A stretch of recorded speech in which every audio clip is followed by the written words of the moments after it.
ہم وہی کہیں گے جو ہمارا دین ہم کو بتاتا ہے. عمل کرو تو تمہارا بھلا ہے، نہیں کوئی عمل کرے تو نقصان ہمارا نہیں ہے اسی کا. السلام علیکم ورحمۃ اللہ تعالی وبرکاتہ. جو حضرات ٹیک لگا کر بیٹھے ہوئے ہیں ان سے گزارش ہے ٹیک لگا کر نہ بیٹھیں. یہ مسجد ہے، آرام کی جگہ نہیں ہے، یہ عبادت کی جگہ ہے. الحمدللہ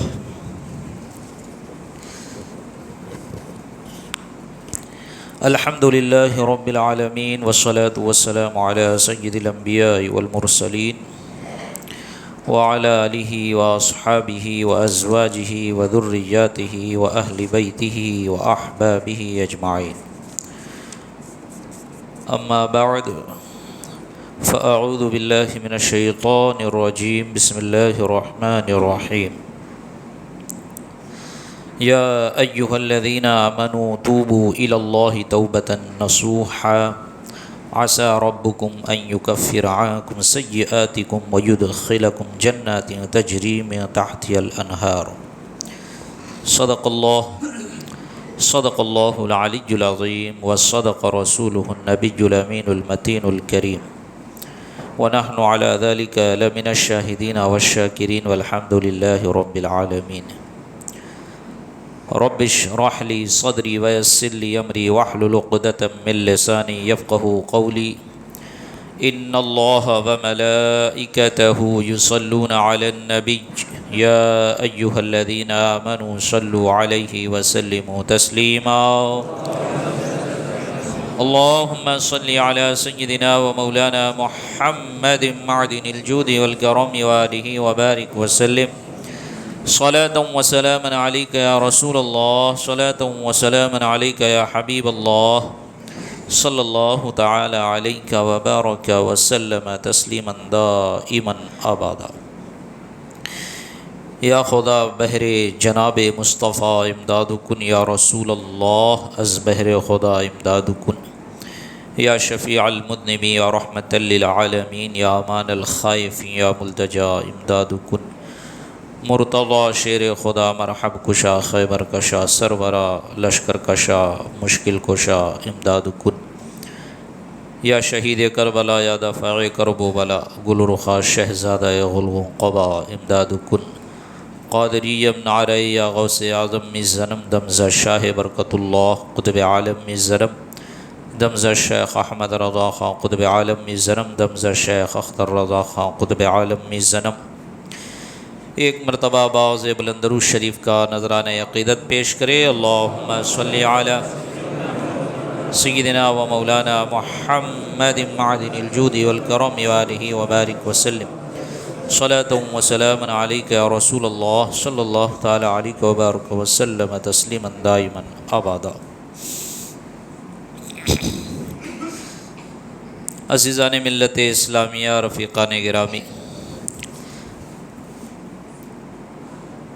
ہم سب کے سب اللہ تبارک و تعالی کے بندے اور اس کے غلام ہے،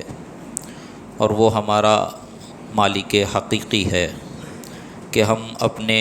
جسم پر بھی قدرت نہیں رکھتے، یعنی جسم کے بھی مالک نہیں ہے. ہمارے جسم کا، ہمارے مال کا، ہماری جان کا، ہماری زندگی کا جو مالک ہے وہ مالک حقیقی مولائے قدیر و جبار ہے، اور ہم اس کے غلام ہیں، اس کے بندے ہیں.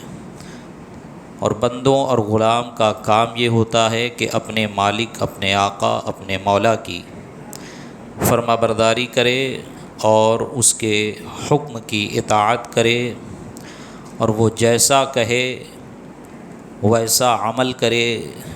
جس چیز کا حکم دے اس کو بجا لائے، جس کو کرنے کا حکم دے وہ کام کرے، جس سے رکنے کا حکم دے اس کام سے رک جائے.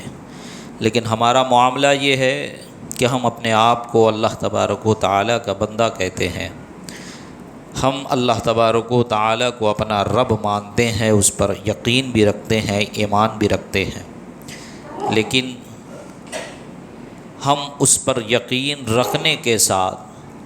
اللہ پر یقین تو رکھتے ہیں، اس کی باتوں پر یقین تو رکھتے ہیں، لیکن اس کے حکم کی تعمیل کرنے میں ہم سستی و کاہلی برتتے ہیں، اس کے حکم اور اس کی فرما برداری کرنے میں ہم عجلت نہیں دکھاتے، سستی دکھاتے ہیں، یہاں تک کہ نافرمانی کرنے پر تل جاتے ہیں۔ اور آج بھی ہمارا یہ حال ہے کہ اللہ تبارک و تعالیٰ کے حکم سے اور اس کی فرما برداری سے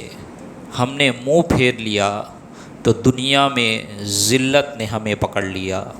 اور دنیا میں بے بسی نے ہمیں چاروں طرف سے گھیر لیا، دنیا میں ہم پر مصائب و آلام کی بارش نازل کر دی گئی۔ اور یہی وجہ ہے کہ اللہ تبارک و تعالیٰ کی طرف سے منہ پھیرنے کی وجہ سے ہم قعر مذلت میں زندگی گزار رہے ہیں۔ عزیزان ملت اسلامیہ، رفیقان گرامی، اگر بندہ مومن ہے، انسان اللہ پر یقین رکھتا ہے اور وہ گناہ گار ہے، تو اس کے لیے آپشن ہے کہ وہ اپنی زندگی میں خدا تعالیٰ کی بارگاہ میں اپنے سر کو جھکا لے اور اس کی بارگاہ میں اپنی پیشانی کو رکھے اور صدق دل سے توبۃ النصوحہ کرے، تو اللہ تبارک و تعالیٰ اس کے گزشتہ کے تمام گناہ معاف فرما دیتا ہے۔ یہ دیکھیں آپ کہ تمام دنیا، تمام کائنات، تمام عالم کا ایک تنہا اکیلا خدا، بادشاہ وحدہ لا شریک، کہ جس کی ملکیت میں، جس کے معبود ہونے میں، جس کے الہ ہونے میں، جس کے خالق ہونے میں، جس کے مالک ہونے میں کوئی شریک نہیں، وہ تنہا ہے۔ قل هو اللہ احد اللہ الصمد، اے محبوب فرما دیجئے کہ اللہ وہ اکیلا ہے، وہ تنہا ہے، وہ بے نیاز ہے، وہ بے نیاز ہے، اسے کسی کی پرواہ نہیں، وہ بے نیاز ہے۔ سمجھ میں آئی بات؟ وہ بے نیاز ہے، اسے کسی کی حاجت اور ضرورت بھی نہیں، وہ بے نیاز ہے۔ پوری دنیا، پوری مخلوق اس کے طرف محتاج ہے، اس کی محتاج ہے، وہ کسی کا محتاج نہیں، وہ بے نیاز ہے۔ لیکن دیکھیں آپ کہ جب اس کا مجرم اس کی بارگاہ میں پہنچتا ہے اور صدق دل سے توبہ کرتا ہے، تو اولاً تو اللہ تبارک و تعالیٰ اپنے گناہگار بندوں کو یہ درس دے رہا ہے، اپنے گناہگار بندوں کو یہ حکم دے رہا ہے، اور اس پر انعام بھی ارشاد فرما رہا ہے، تم گناہگار ہو، میری بارگاہ سے بھاگے ہوئے ہو، لوٹ آؤ، توبہ کر لو، میں تمہاری سارے گناہ معاف فرما دوں گا۔ کون سی ایسی گورنمنٹ ہے، کون سی ایسی حکومت ہے، یا کون سی ایسی بادشاہت گزری ہے کہ جہاں پر مجرم کو اس طرح معاف کر دیا جاتا ہو، بلکہ اس کی تعریف و توصیف بیان کی جاتی ہو۔ نافرمانی پہ نافرمانی کرے بندہ، اپنے آقا کی نافرمانی کرے تو اس کو سزا دی جاتی ہے،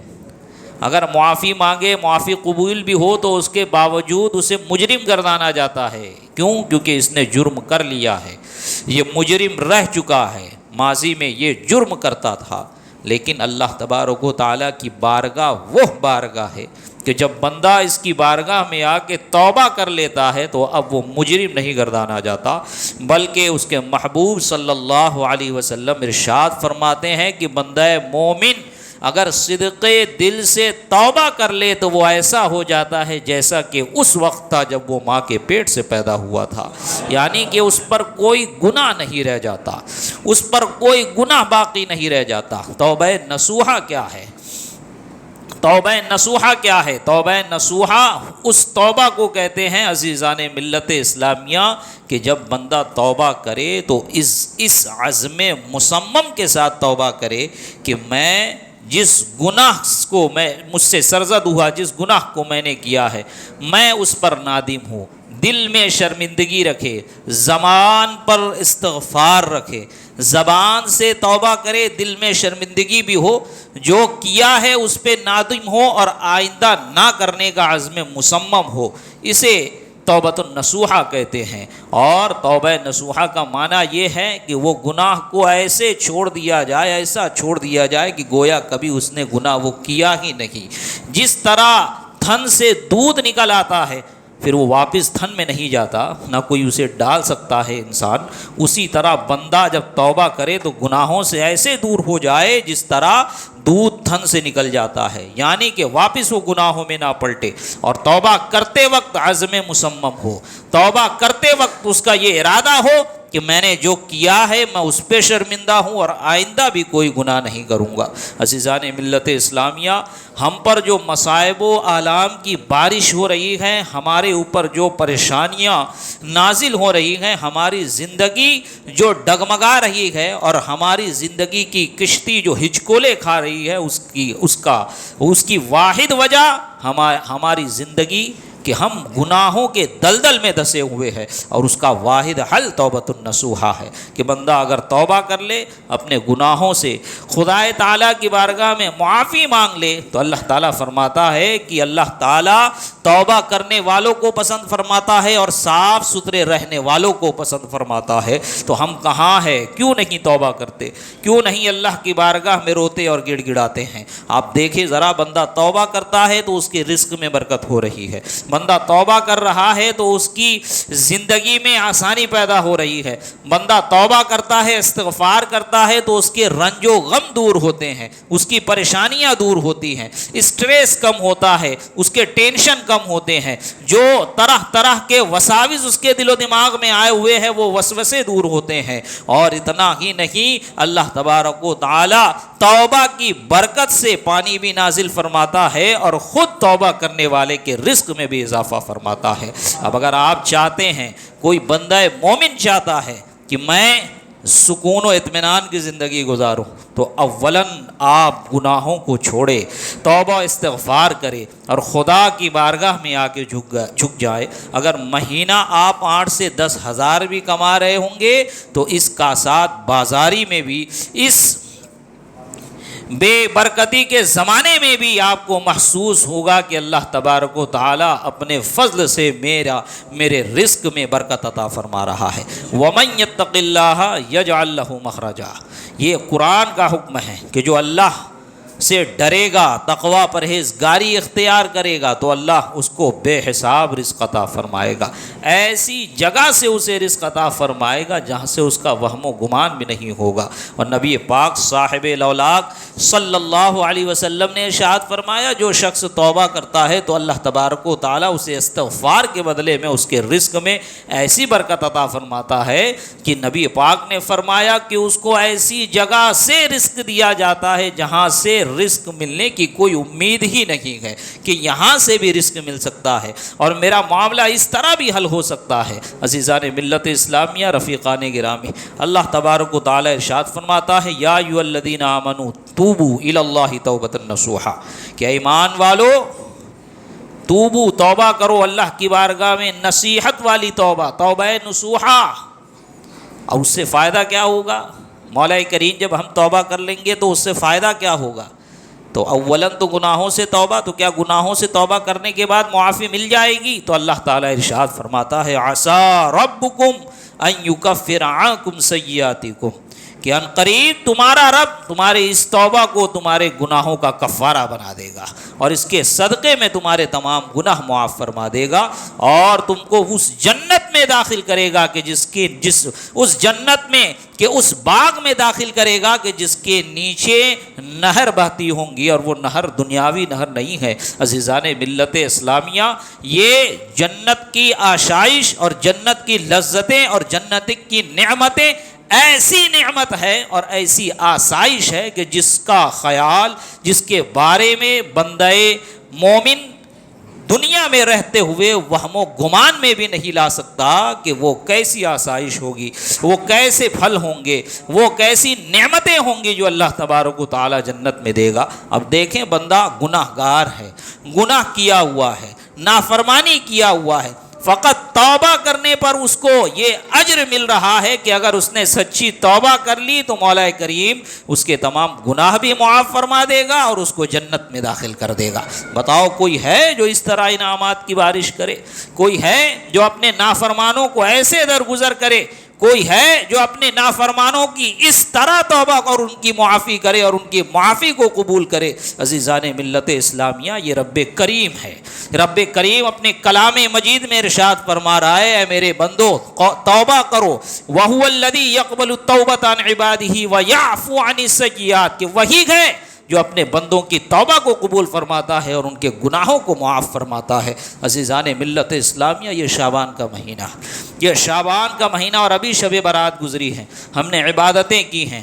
ہم نے توبہ و استغفار کیا ہے، اللہ تبارک و تعالیٰ سے طرح طرح کے وعدے کیے ہیں کہ مولا کریم اب گناہ نہیں کروں گا، گناہ کی طرف نہیں پلٹوں گا، 5 وقتہ نمازوں کی پابندی کروں گا، جو روزے چھوٹے ہیں، جو نمازیں چھوٹی ہیں، اس کی قضا کروں گا۔ عزیزان ملت اسلامیہ، اب ایک ہی ہفتہ ہوا ہے، آپ اپنی زندگی کا محاسبہ کریں،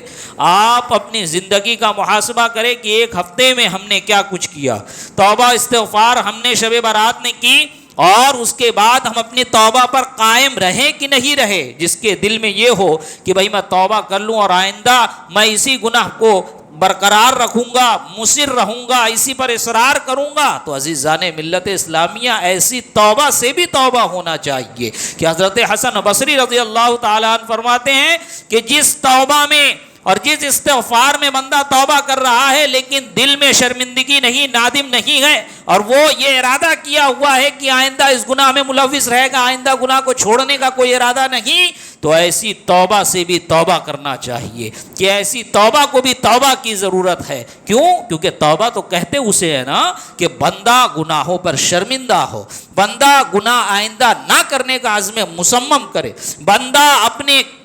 پچھتاوے، اپنے کرتوتوں پر پچھتاوا کرے اور شرمندگی اختیار کرے کہ مجھ سے خدا تعالیٰ کی نافرمانی ہو گئی۔ لیکن معاملہ یہاں پر یہ ہے کہ ہم سمجھتے ہیں کہ توبہ کر لیے، جتنے گناہ کیے تھے سارے گناہ معاف ہو گئے، اب یہاں سے نیا رجسٹر شروع ہوا۔ تو تیرے دل میں یہ نیت ہی کب تھی کہ میں آئندہ گناہ نہیں کروں گا؟ جو اس نیت سے توبہ کرتے ہیں، سنو، وہ اللہ تعالیٰ سے اللہ تعالیٰ کا مذاق اڑاتے ہیں، وہ اللہ تعالیٰ سے ٹھٹا کرتے ہیں، معاذ اللہ ثم معاذ اللہ۔ کیا سمجھ رکھا ہے کہ رب تبارک و تعالیٰ تمہارے ارادے سے غافل ہے؟ وہ تمہارے دل میں گزرنے والے خطرات سے واقف نہیں ہے؟ وہ تمہارے ہر خطرات، ہر وسوسے اور دل اور دماغ میں جو تمہارے وسوسے گزرتے ہیں، جو باتیں گزرتی ہے، وہ ساری باتوں سے واقف ہے۔ عزیزان ملت اسلامیہ، ایسی توبہ کو توبہ نہیں کہتے۔ اور دوسری بات یہ ہے کہ لوگ سمجھتے ہیں کہ میں توبہ اس وقت کروں گا کہ جب توبہ کر لوں گا تو اب نماز پڑھنا ضروری ہو جائے گی، توبہ کر لوں گا تو اب روزے رکھنے پڑ جائیں گے،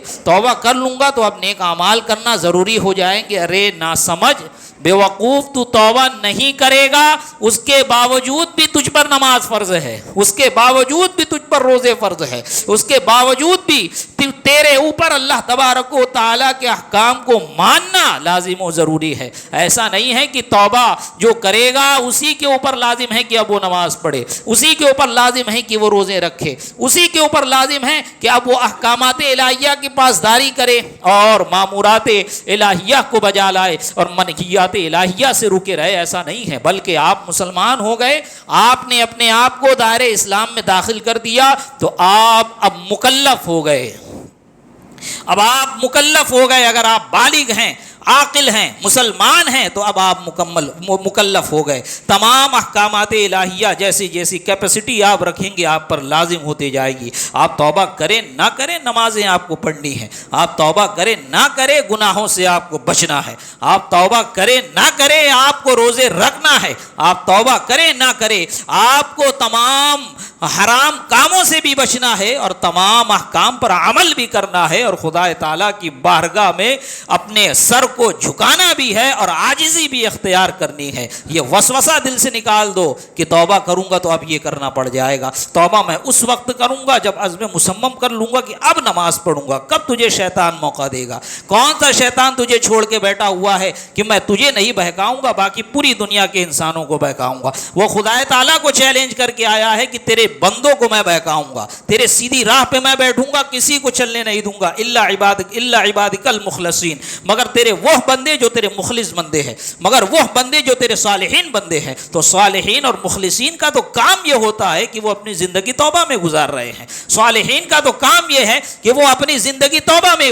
گزار رہے ہیں, پوری زندگی انہوں نے توبہ میں لگا دی ہے. بلکہ نبی پاک صاحب الاولاق صلی اللہ علیہ وسلم کی بارگاہ میں ایک صحابی آئے اور عرض کی, دیکھیں وہ صحابی ہے, صحابی رسول کسے کہتے ہیں؟ وہ شخص ہوتے ہیں, وہ ذات ہوتی ہے کہ ایک ادنا سے ادنا صحابی کے مقام کو غوث اعظم اور امام اعظم بھی نہیں پا سکتے ہیں. وہ صحابی رسول ہوا کرتے ہیں کہ جس نے اپنے ماتھے کی آنکھ سے اپنی حیات میں نبی پاک صاحب الاولاق صلی اللہ علیہ وسلم کا دیدار کیا اور ایمان کی حالت میں دنیا سے گیا ہے, اس کو صحابی کہا جاتا ہے. وہ نبی پاک کی بارگاہ میں آ کے عرض کر رہے, یا رسول اللہ میرا دل سخت ہو گیا ہے, میرا دل سخت ہو گیا ہے, میں اپنے گھر والوں پر زیادتی کرتا ہوں, میں اپنے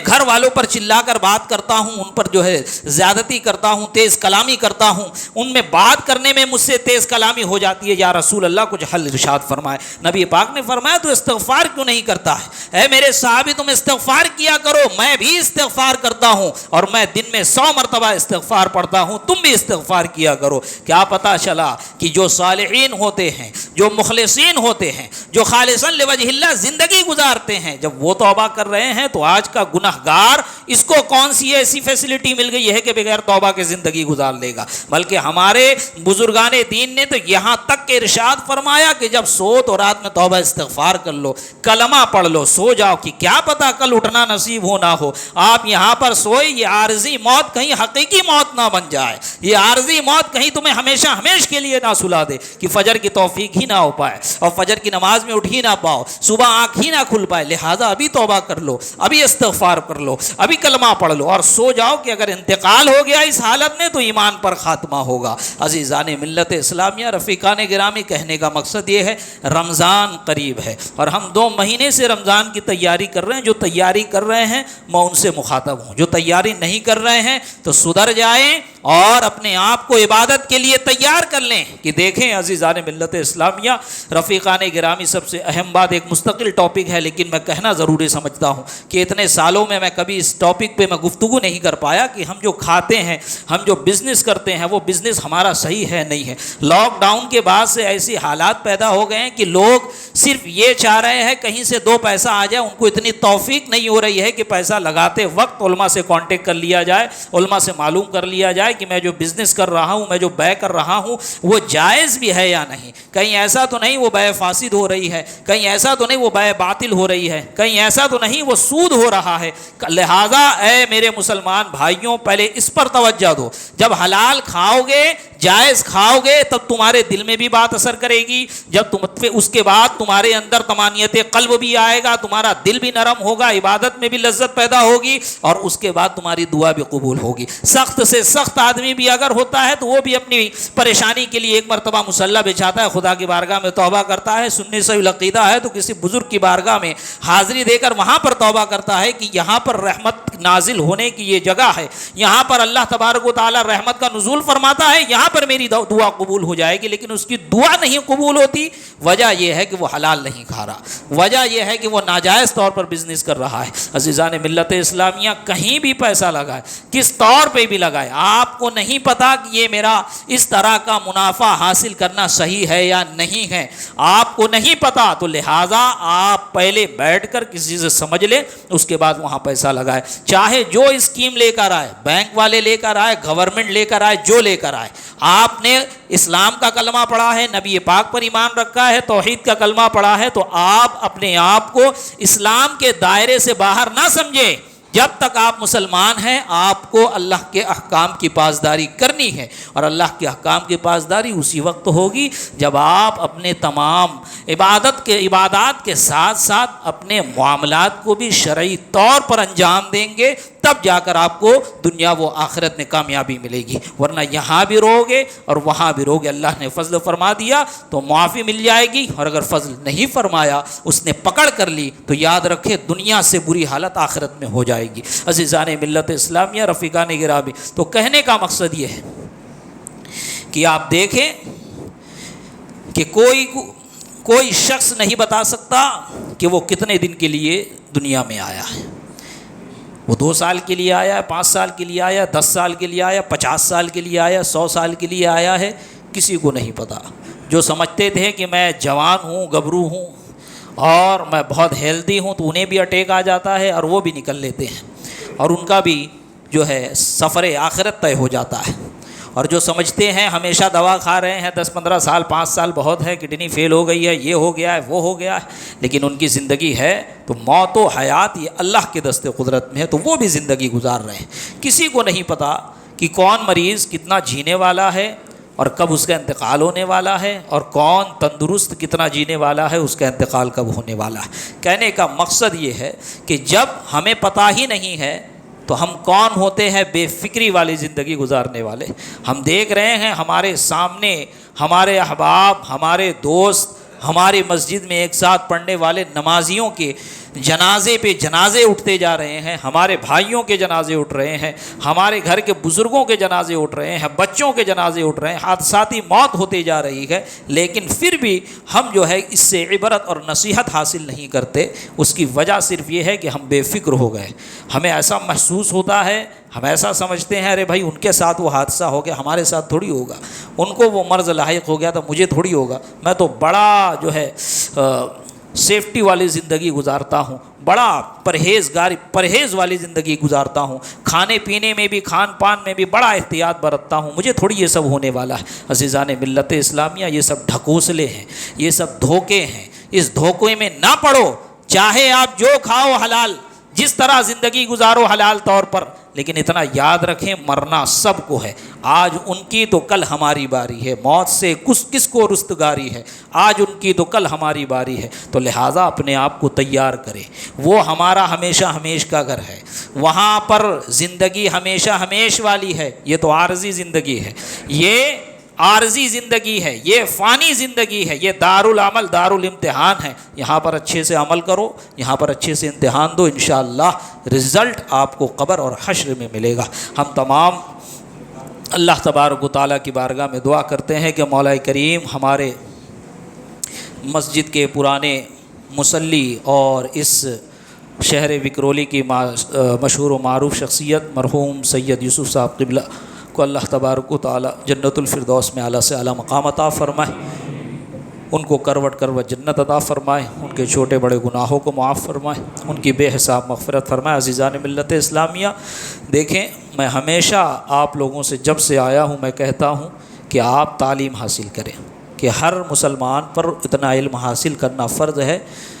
جتنا اس کی ضروریات زندگی سے اس کا تعلق ہے۔ اور الحمدللہ سید یوسف صاحب وہ شخص تھے کہ جن کے منہ سے کبھی میں نے یہ نہیں سنا کہ امام صاحب ہم نے تو کبھی یہ سنا ہی نہیں، آپ کیا یہ نیا مسئلہ لے کے آ گئے، بلکہ جب بھی میں نے ان سے گفتگو کی تو مجھے محسوس ہوا کہ کسی ایسے شخص سے بات کر رہا ہوں جو علماء کی صحبت میں رہا ہے، جو بہار شریعت پڑھتا ہے، جو فتاووں کی کتاب پڑھتا ہے، جس کو شریعت کی تھوڑی سی کچھ جو عوام میں سوجھ بوجھ رکھتا ہے، جس کے اندر یہ اکڑ اور یہ خرابی نہیں ہے کہ کون سا نیا مسئلہ، بلکہ اگر غلطی ہوئی، غلطی بتائی گئی تو اس کو ایکسیپٹ کرتے، یہاں تک کہ آخری ایام میں بھی وہ خود میرا انتظار کرتے، جب سب چلے جاتے تو مجھ کو اکیلے میں لے جا کر اپنے مسائل پوچھتے، اپنے گھر کے مسائل پوچھتے۔ آج بتائیں انسان کیسی زندگی گزار رہا ہے؟ اگر کسی کو کہہ دیا جائے، اگر کسی کو کہہ دے، مسجد کا امام ہی کہہ دے کہ چچا آپ اپنے گھر میں جا کے یہ وصیت اور یہ نصیحت کر دو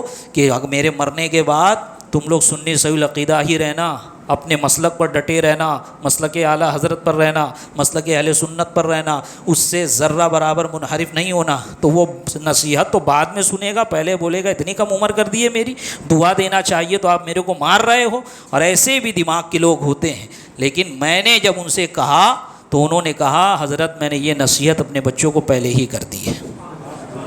میں نے یہ نصیحت اپنے بچوں کو پہلے ہی کر دی ہے، یہاں تک کہ بعض اوقات وہ حدیث اور اصول حدیث سے متعلق بھی میرے سے آگے پوچھتے، اور مجھے ان سے گفتگو کرنے بہت اچھی لگتی۔ کبھی کبھی ہم لوگ بیٹھ کے آدھا پونا گھنٹہ بھی گفتگو کیے ہیں، آپ لوگ کو نہیں معلوم ہو دوسری بات ہے۔ وہ مجھے کتابیں پوری جو ہے کئی 100 کتاب انہوں نے مجھ کو دی جو پین ڈرائیو میں تھی، بولے حضرت یہ میں مطالعے میں رکھتا ہوں، اب آپ رکھیے، وہ میرے پاس رکھی ہوئی ہے، اللہ تعالیٰ ان کو غریق رحمت کرے۔ کہنے کا مقصد یہ ہے بالخصوص ان کے پسماندگان اور ان کے بھائیوں اور ان کے بچوں اور بھتیجوں سے میں یہ کہنا چاہوں گا جس طرح انہوں نے زندگی گزاری ہے مسلک اہل سنت پر رہ کر اسی طرح زندگی گزارے۔ میرا اور ان سے کوئی رشتہ نہیں سوائے ایمان کے، وہ اپنے ایمان پر ڈٹے رہے اور اپنے ایمان، ان کے ایمان پر ہی اللہ تبارک و تعالیٰ نے ان کا خاتمہ کیا تو وہ آج جنت میں ہیں۔ بے شک جس کا خاتمہ ایمان پر ہوگا اسی کے لیے جنت ہے۔ اگر آپ بھی جنت میں جانا چاہتے ہیں تو اپنے پہلے ایمان کی حفاظت کریں۔ اب چاہے ان کے گھر کا جو فرد ہو، جو اپنے ایمان کی حفاظت نہیں کرے گا تو یاد رکھیں اگر ایمان چلا گیا، ایمان دل سے نکل گیا، بد مذہبیت گمراہیت آپ نے اختیار کر لی تو آپ کا ٹھکانہ جہنم ہے اگر اسی حالت میں آپ مر گئے۔ تو لہٰذا میری نصیحت بھی ہے اور یہی انشاءاللہ مرتے دم تک میں کہوں گا کہ اپنے ایمان کی حفاظت کریں اور اتنا علم ضرور حاصل کریں کہ جس سے آپ کے ایمان کی بھی حفاظت ہو، آپ کے عبادات بھی صحیح ہو اور آپ کے معاملات بھی صحیح ہو۔ اللہ تبارک و تعالیٰ کی بارگاہ میں دعا ہے مولا کریم ہم سب کو سچ سننے، سچ کہنے اور سچ پر عمل کرنے کی توفیق عطا فرمائے۔ کہنے سننے میں کسی قسم کی کوئی خامی، کوئی غلطی ہو گئی تو مولا کریم اسے معاف فرمائے۔